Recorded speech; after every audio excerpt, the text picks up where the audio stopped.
ओम शांति 2/10/2022। आज की मुरली चिंतन। रिवाइज्ड मुरली 3/10/92। मुरली टाइटल: ब्राह्मण अर्थात सदा श्रेष्ठ भाग्य के अधिकारी। श्रेष्ठ भाग्य क्यों? क्योंकि हमारा जन्म अलौकिक है। हमारा जन्म स्वयं भगवान द्वारा हुआ है, परमात्मा द्वारा हुआ है। भाग्य विधाता द्वारा हुआ है। अनादि बाप ये जन्म हमें देते हैं आद्य पिता ब्रह्मा के मुख से।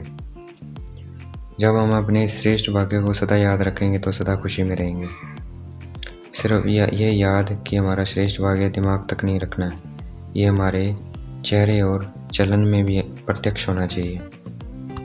हमें परमात्मा से 3 प्रकार के भाग्य मिले हैं, तो वे सदा हमारे मस्तक में स्पष्ट होने चाहिए, हमारी चाल और चलन से स्पष्ट दिखाई दे। पहला भाग्य हमें कौन सा मिला कि हमारा जन्म ही भाग्य विधाता द्वारा हुआ है। जो सबको भाग्य देता है उस द्वारा ही हमारा ही जन्म हुआ है। दूसरा भाग्य हमें क्या मिला कि किसी भी आत्मा व धर्मात्मा का, महात्मा का ये भाग्य नहीं है कि जिनका भगवान खुद बाप भी हो, टीचर भी हो और सतगुरु भी हो, और एक भगवान से ही बाप के संबंध से श्रेष्ठ वर्षा मिले, और एक भगवान से ही शिक्षक के रूप में श्रेष्ठ पढ़ाई मिले, मतलब बहुत अच्छी पढ़ाई मिले, बहुत अच्छा वर्षा मिले, और एक भगवान से ही सतगुरु के रूप में महामंत्र और वरदान मिले। कभी भी किसी की चीज़ की कमी नहीं रहती है। जितना हमारी सेवा निर्विघ्न बढ़ेगी उतनी सेवा के साथ सेवा के साधन आराम से और अपने आप उनकी बढ़ोतरी होगी। तो इसमें सोचने की बात नहीं है। हमें परमात्मा की इतनी ऊंची पालना मिली है, इसलिए भक्ति में गाते भी हैं परमात्मा पालनहार है। परमात्मा की श्रीमत ही पालना करती है। बिना श्रीमत के हम एक कदम भी नहीं उठा सकते। तो हमारी पालना कैसे हो रही है? परमात्मा की श्रीमत से।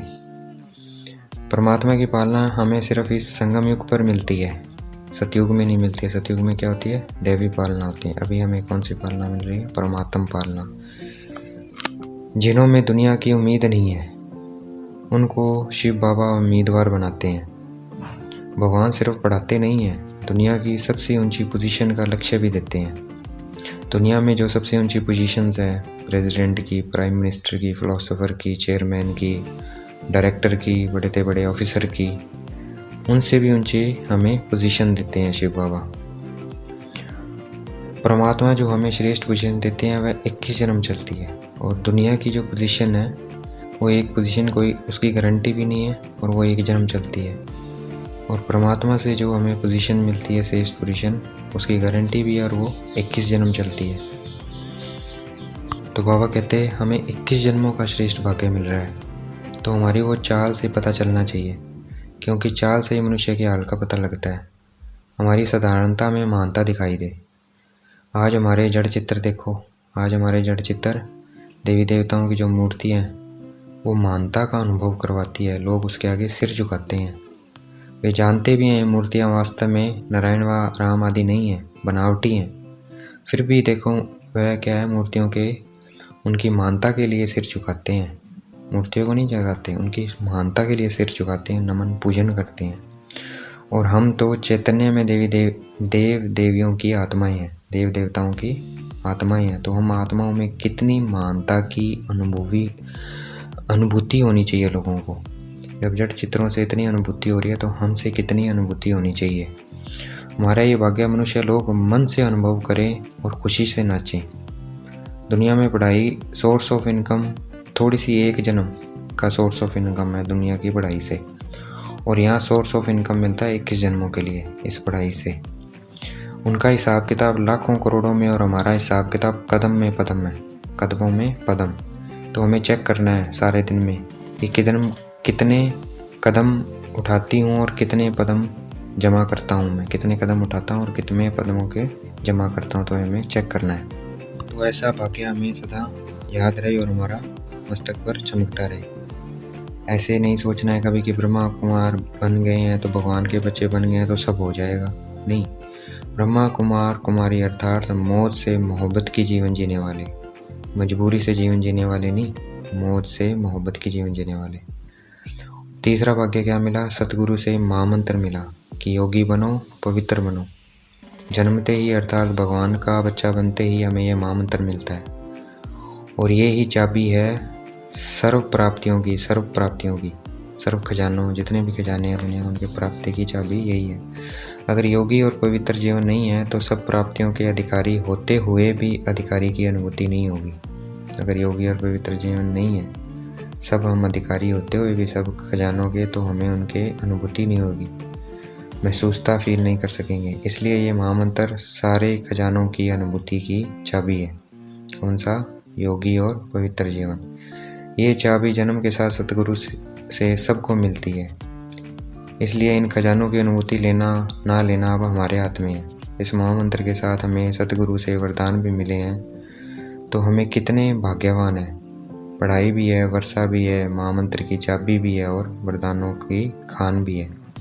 जो उस भाग्य को बहुत काल अनुभव करते हैं वो ही अंत में पद्मा पदम भाग्यवान प्रत्यक्ष होंगे। पद्मा पदम भाग्यवान प्रत्यक्ष। अगर अभी नहीं तो अंत में भी नहीं होंगे। ऐसे नहीं सोचना है संपूर्ण अंत में बनना है। संपूर्णता का जीवन अभी से आरंभ होगा, तब अंत में प्रत्यक्ष रूप में आएंगे। अभी ये हमारा भाग्य, हमें खुद को भी अनुभव हो और औरों को भी अनुभव हो। जो समीप स्मर्क में आए उनको भी अनुभव हो और अंत में विश्व में प्रत्यक्ष हो। बाबा कहते हैं भाग्य की खान की प्राप्ति तो सबको हुई है, उसमें नंबरवार इसलिए हो जाते हैं उनको कोई तो कार्य में लगाता है और कोई तो कार्य में नहीं लगाता है, इसलिए पोजीशन आगे पीछे होती है। बाबा कहते हैं जितना ये खजाना यूज़ करेंगे, कार्य में लगाएंगे, उतना बढ़ता जाएगा। इसलिए इसको चेहरे और चलन में लेकर आना है, क्योंकि चेहरे और चलन में लेकर आएंगे तभी तो इसका यूज़ होगा और जितना इसका यूज़ होगा उतना ये बढ़ेगा। हमें 108 में आना, 16,000 में नहीं आना है, क्योंकि 16,000 की माला तो कभी कभी जपते हैं और 108 की माला हमेशा जपी जाती है। तो अपने आप को जानो मैं कौन से नंबर पे हूँ मैं। यथार्थ सेवा का यथार्थ याद की निशानी है। यथार्थ सेवा व यथार्थ याद की निशानी क्या है? भाई हमारी सेवा सही हो रही है और याद सही, उसकी निशानी क्या है? हमारी सेवा जो होगी निर्विघ्न होगी और हमारी सेवा निर्विघ्न होगी और दूसरों को भी हम निर्विघ्न बनाएंगे। खुद भी निर्विघ्न रहेंगे और दूसरों को भी निर्विघ्न बनाएंगे। हमें सदा खुशी के खजानों को अनुभव करना है और सदा खुश रहना है और ये खुशी बांटनी है। इसी सेवा में हमेशा बिजी रहना है। हमारे ये खुशी की गीत तब बंद होते हैं जब माया आती है। अगर बाप का साथ है तो माया आ नहीं सकती। माया आने से पहले हमें बाप से अलग करती है, फिर वार करती है। अगर बाप साथ होगा तो माया नमस्कार करेगी, वार नहीं करेगी। माया से बचने के लिए डबल लॉक लगाना है। माया से बचने के लिए डबल लॉक लगाना है। कौन सा? निस्वार्थ सेवा और दूसरा है शक्तिशाली याद करते हुए सेवा कर रहे हो और माया आ रही है। अगर याद करते हुए सेवा कर रहे हैं और माया आ रही है, इसका मतलब है याद में कुछ कमी है। यथार्थ योग और यथार्थ सेवा ये निशानी है निर्विघ्न रहना और निर्विघ्न बनाना। किसी भी बात में अगर जरा भी फीलिंग आती है कि ये क्यों है, ये क्या है, तो ये फीलिंग आना मतलब विघ्न। अगर हम सदा व्यर्थ फीलिंग से परे हैं और फीलिंग प्रूफ आत्मा बन जाएं तो मायाजीत बन जाएंगे। टीचर्स का अर्थ ही है अपने फीचर से सबको फरिश्ते के फीचर्स अनुभव कराने वाले। टीचर बनना एक भाग्य की बात है, तो इस भाग्य का अपने में अनुभव बढ़ाओ और दूसरों को अनुभव कराओ। अनुभवी मूर्त बनना ये सबसे विशेष बात है। आज की मुरली का वरदान: जिम्मेवारी की स्मृति द्वारा सदा अलर्ट रहने वाले, शुभ भावना शुभ कामना संपन्न भाव। जिम्मेवारी की स्मृति द्वारा सदा अलर्ट रहने वाले, शुभ भावना शुभ कामना संपन्न भाव। आज की मुरली का स्लोगन: अपने हर कर्म द्वारा